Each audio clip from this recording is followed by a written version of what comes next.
የአብርሽ አባት በጣም ተናዶ ነው ያሉት ማለት ነው። ልጄ በሰላም አይደለም እንደዚህ የሚሆነው ልጄ በሰላም አይደለም ሲሉም ተናግሯል ማለት ነው።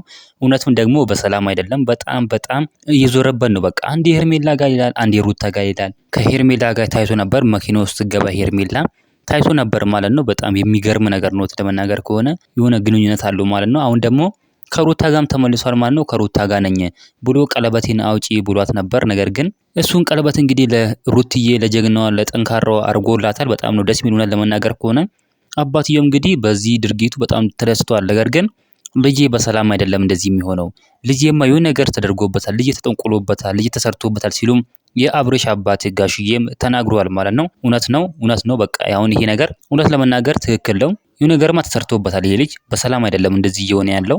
እናንተ ምን ትላላችሁ? በጣም የሚገርም ነገር ነው እንግዲህ አብርሽ እያደረገ ያለው። እናንተ ምን ትላላችሁ? ሀሳብ አስተያየታችሁን ኮሜንት ላይ ማስቀመጥ እንዳትረሱ። ቪዲዮ ላይክ፣ ቻናሉ ሰብስክራይብ ማድረግ እንዳትረሱ። በሌላ ቪዲዮ እስከምንገናኝ በያላችሁበት የዓለም ዳርቻ ሰላማችሁ ብዝት ይበልልኝ። ደህና ሁኑልኝ።